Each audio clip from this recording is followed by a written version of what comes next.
এই মুহূৰ্তত জনাইছোঁ এটি ব্ৰেকিং নিউজ। শ্যাম কানু মহন্ত আৰু সিদ্ধাৰ্থক লগ কৰিব নোৱাৰিব কোনো আত্মীয়ই। ঘৰৰ পৰা অনা খাদ্যও দিব নোৱাৰিব শ্যাম কানু মহন্ত আৰু সিদ্ধাৰ্থ শৰ্মাক। CIDৰ কাৰ্যালয়ত বৃদ্ধি কৰা হৈছে নিৰাপত্তা। শ্যাম কানু মহন্ত আৰু সিদ্ধাৰ্থৰ বাবে নিষিদ্ধ হৈছে বাহিৰৰ খাদ্য। সাক্ষাৎ কৰিব নোৱাৰিব কোনো আত্মীয়ই শ্যাম কানু মহন্ত আৰু সিদ্ধাৰ্থ শৰ্মাক। ঘৰৰ পৰা নিয়া কোনো সামগ্ৰী দিব নোৱাৰিব শ্যাম কানু আৰু সিদ্ধাৰ্থক। ঔষধ কাপোৰকে ধৰি যিকোনো সামগ্ৰীয়ে নিয়াত বাধা আৰোপ কৰা হৈছে। CID থানাৰ দুটা পৃথক কোঠাৰ লকাপত আছে শ্যাম কানু আৰু সিদ্ধাৰ্থ। SITৰ বিষয়াই পৃথকে জেৰা চলাইছে দুই অভিযুক্তকে। এতিয়াও SITৰ জেৰাত সন্মুখীন অমৃতপ্ৰভা মহন্ত, শেখৰজ্যোতি গোস্বামী। CIDৰ কাৰ্যালয়ত বৃদ্ধি কৰা হৈছে নিৰাপত্তা। শ্যাম কানু আৰু সিদ্ধাৰ্থৰ বাবে নিষিদ্ধ হৈছে বাহিৰৰ খাদ্য। আহিছোঁ পৰৱৰ্তী খবৰৰ মাজলৈ। ৰাজ্যবাসীৰ বাবে আৰু এটি ডাঙৰ খবৰ। যিকোনো মুহূৰ্তত গ্ৰেপ্তাৰ হ'ব পাৰে DSP সন্দীপন গাৰ্গ। যিকোনো মুহূৰ্ততেই গ্ৰেপ্তাৰ হ'ব পাৰে DSP সন্দীপন গাৰ্গ। ৰাজ্যবাসীৰ বাবে এটি ডাঙৰ খবৰ জনাইছোঁ। জুবিন গাৰ্গৰ মৃত্যুৰ ঘটনাৰ অন্যতম সাক্ষী হৈছে সন্দীপন গাৰ্গ। ইয়ৰ্টৰ পাৰ্টিত জুবিন গাৰ্গৰ লগত আছিল সন্দীপন গাৰ্গ আৰু নিশাৰ পাৰ্টিতো আছিল সন্দীপন গাৰ্গ। জুবিন গাৰ্গৰ মৃত্যুৰ সময়তো কাষত আছিল সন্দীপন গাৰ্গ আৰু জুবিন গাৰ্গৰ সৈতে একেলগে সাঁতুৰি আছিল সন্দীপন গাৰ্গ। জুবিন গাৰ্গৰ লগতে ছিংগাপুৰলৈ গৈছিল সন্দীপন গাৰ্গ। জুবিন গাৰ্গৰ বেগৰ কথা লুকুৱাইছিল সন্দীপনে। বৃহস্পতিবাৰে নিশা 1 বজালৈ জেৰাৰ সন্মুখীন সন্দীপন গাৰ্গ আৰু প্ৰায় 14 ঘণ্টা SITৰ জেৰাৰ অন্তত ওলাই যায় সন্দীপন গাৰ্গ। আৰু মই SITক সম্পূৰ্ণ সহযোগিতা কৰিম বুলি জনাইছে সন্দীপন গাৰ্গে। আৰু ইয়াৰ বাহিৰে সাংবাদিকৰ একো প্ৰশ্নৰ উত্তৰ নিদিলে সন্দীপন গাৰ্গে। আৰু আজি পুনৰ SITত হাজিৰ হোৱাৰ সম্ভাৱনা সন্দীপন গাৰ্গ। ইতিমধ্যে গ্ৰেপ্তাৰ শেখৰজ্যোতি গোস্বামী আৰু অমৃতপ্ৰভা মহন্তক। শেখৰজ্যোতি গোস্বামী, অমৃতপ্ৰভা মহন্ত, সিদ্ধাৰ্থৰ সমানেই জগৰীয়া হৈছে সন্দীপন গাৰ্গ আৰু যিকোনো মুহূৰ্ততে গ্ৰেপ্তাৰ হ'ব পাৰে DSP সন্দীপন গাৰ্গ। আহিছোঁ আন এক খবৰৰ মাজলৈ। ৰাজ্যবাসীৰ বাবে আৰু এটি ডাঙৰ খবৰ, বিগ ব্ৰেকিং নিউজ। BNSৰ 103 ধাৰা সংযোজন, কিদৰে বিপদ বাঢ়িল শ্যাম কানু মহন্ত আৰু সিদ্ধাৰ্থৰ। এই মুহূৰ্তৰ খবৰ জনাইছোঁ সমগ্ৰ ৰাজ্যবাসীক। জুবিন গাৰ্গৰ ৰহস্যজনক মৃত্যুৰ সন্দৰ্ভত নতুনকৈ BNSৰ 103 ধাৰা আৰোপ কৰা হৈছে। শ্যাম কানু মহন্ত আৰু সিদ্ধাৰ্থক জেৰাৰ পাছতে সংযোজন হত্যাৰ গোচৰ। 103 ধাৰা আৰোপৰ পাছতে কিদৰে বিপদ নিশ্চিত শ্যাম কানু মহন্ত আৰু সিদ্ধাৰ্থৰ। যাৱজ্জীৱন কাৰাদণ্ড হ'ব পাৰে শ্যাম কানু মহন্ত আৰু সিদ্ধাৰ্থৰ। CIDয়ে জুবিনৰ গোচৰত সংযোজন কৰিলে BNSৰ 103 ধাৰা। আৰু কি আছে এই ধাৰাত?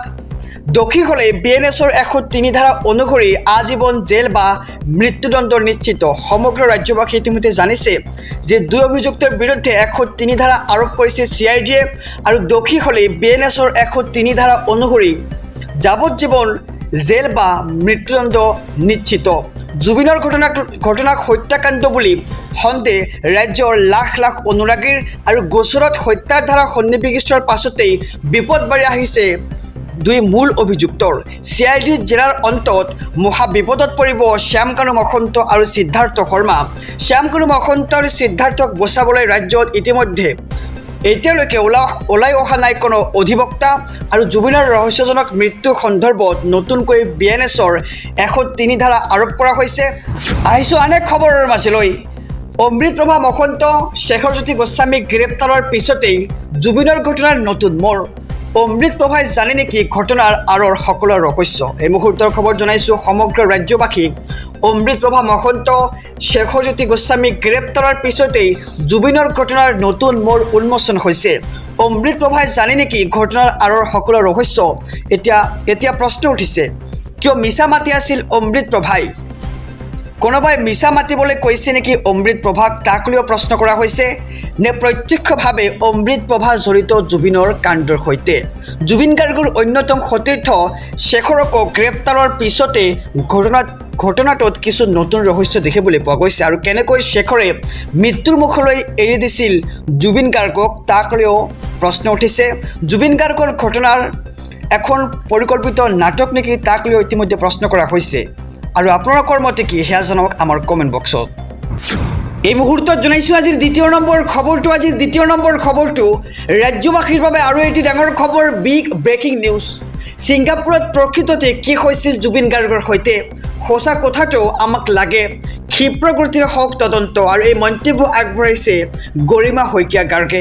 এই মুহূৰ্তৰ খবৰ জনাইছোঁ সমগ্ৰ ৰাজ্যবাসীক, কিয় আমি জুবিনক হেৰুৱাবলগীয়া হ'ল, সঁচা কথাটো আমাক লাগে, অতি সোনকালে ফলাফল আমাক লাগে বুলি মন্তব্য গৰিমা শইকীয়া গাৰ্গৰ।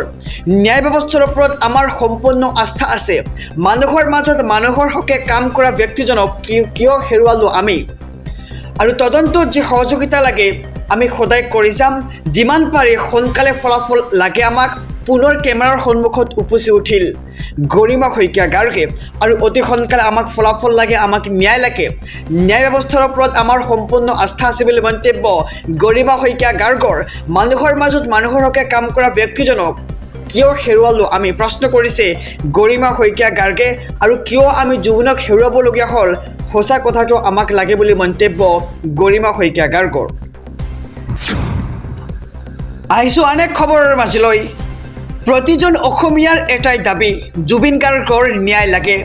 কি হ'ব শ্যামকানু মহন্ত আৰু সিদ্ধাৰ্থৰ? এই মুহূৰ্তৰ খবৰ সমগ্ৰ ৰাজ্যবাসীৰ বাবে জনাইছোঁ। ৰাজ্যৰ প্ৰতিজনৰে এটাই দাবী, জুবিন গাৰ্গৰ ন্যায় লাগে। জুবিন গাৰ্গৰ ন্যায় বিচাৰি আজিও হাহাকাৰ প্ৰতিগৰাকী অসমবাসী, প্ৰতিগৰাকী জুবিন অনুৰাগীৰ মাজত। ইতিমধ্যে গ্ৰেপ্তাৰ কৰি জেৰা চলাই থকা হৈছে সিদ্ধাৰ্থ শৰ্মা আৰু শ্যামকানু মহন্তক। সিদ্ধাৰ্থ শৰ্মা আৰু শ্যামকানু মহন্তক কঠোৰ শাস্তিৰ দাবী ৰাজ্যবাসীৰ। প্ৰাণৰ শিল্পী জুবিন গাৰ্গৰ বাবে আজিও ৰাজ্যজুৰি প্ৰাৰ্থনা আৰু পূজা অৰ্চনা দেখিবলৈ পোৱা গৈছে। আনফালে সমানে ধিক্কাৰ আৰু অভিশাপ শ্যামকানু মহন্ত আৰু সিদ্ধাৰ্থ শৰ্মাক। জুবিন গাৰ্গৰ স্বাস্থ্যৰ কথা জানিও কিয় সাগৰলৈ যাবলৈ দিয়া হৈছিল জুবিন গাৰ্গক? ছিংগাপুৰলৈ কেৱল আমন্ত্ৰণ জনোৱাতেই দায়িত্ব শেষ আছিল নেকি শ্যামকানু মহন্তৰ? কেতবোৰ প্ৰশ্ন উত্থাপিত হৈছে। এতিয়া ৰাজ্যৰ প্ৰতিজনৰে এটাই দাবী, জুবিন গাৰ্গৰ ন্যায় লাগে, উচিত তদন্ত কৰি শাস্তি দিব লাগে দোষীক। জুবিন গাৰ্গৰ ন্যায় বিচাৰি আজিও হাহাকাৰ প্ৰতিগৰাকী অসমবাসী, জুবিন অনুৰাগীৰ মাজত। আৰু ইতিমধ্যে গ্ৰেপ্তাৰ কৰি জেৰা চলাই থকা হৈছে সিদ্ধাৰ্থ শৰ্মা আৰু শ্যামকানু মহন্ত। আহিছোঁ পৰৱৰ্তী খবৰৰ মাজলৈ। ৰাজ্যবাসীৰ বাবে আৰু এটি ডাঙৰ খবৰ। জুবিন গাৰ্গৰ ইয়টৰ ভিডিঅ' অমৃত প্ৰভাৰ মোবাইলত বন্দী হৈছিল। আত্মবিশ্বাসেৰে মিছা মাতিছিল নেকি অমৃত প্ৰভাই? এই মুহূৰ্তৰ খবৰ জনাইছোঁ সমগ্ৰ ৰাজ্যবাসীক। জুবিন গাৰ্গৰ ইয়টৰ ভিডিঅ' অমৃত প্ৰভাৰ মোবাইলত বন্দী হৈছিল। সামাজিক মাধ্যমত খণ্ড খণ্ডকৈ ৰিলিজ দিছিল অমৃত প্ৰভাই। আত্মবিশ্বাসেৰে মিছা মাতিছিল নেকি অমৃত প্ৰভাই? ইমান দিনে কিয় খুলি কোৱা নাছিল অমৃত প্ৰভাই?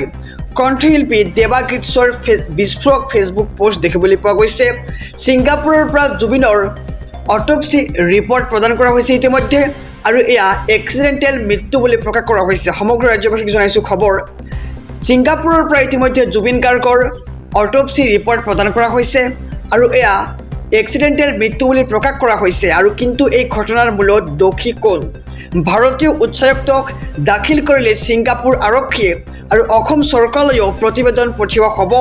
জুবিন গাৰ্গৰ পত্নী গৰিমা শইকীয়া গাৰ্গলৈও প্ৰতিবেদন প্ৰেৰণ কৰা হ'ব, আৰু প্ৰতিবেদন ৰাজহুৱা নকৰিবলৈ অনুৰোধ গৰিমা শইকীয়া গাৰ্গক। ছিংগাপুৰ আৰক্ষীয়েও জুবিন গাৰ্গৰ মৃত্যুক লৈ চলাইছে তদন্ত।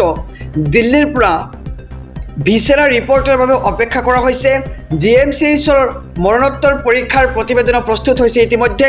আৰু জুবিন গাৰ্গৰ ইয়টৰ ভিডিঅ' অমৃত প্ৰভাৰ মোবাইলত হৈছিল বন্দী। সামাজিক মাধ্যমত খণ্ড খণ্ডকৈ ৰিলিজ দিছিল আমি চোৱা এই ভিডিঅ'বোৰ। আৰু আত্মবিশ্বাসেৰে মিছা মাতিছিল নেকি অমৃত প্ৰভাই, তাক লৈ প্ৰশ্ন উত্থাপিত হৈছে। আৰু ইমান দিনে কিয় খুলি কোৱা নাছিল অমৃত প্ৰভাই? কণ্ঠশিল্পী দেৱা গীতছৰ বিস্ফোৰক ফেচবুক পোষ্ট দেখিবলৈ পোৱা গৈছে।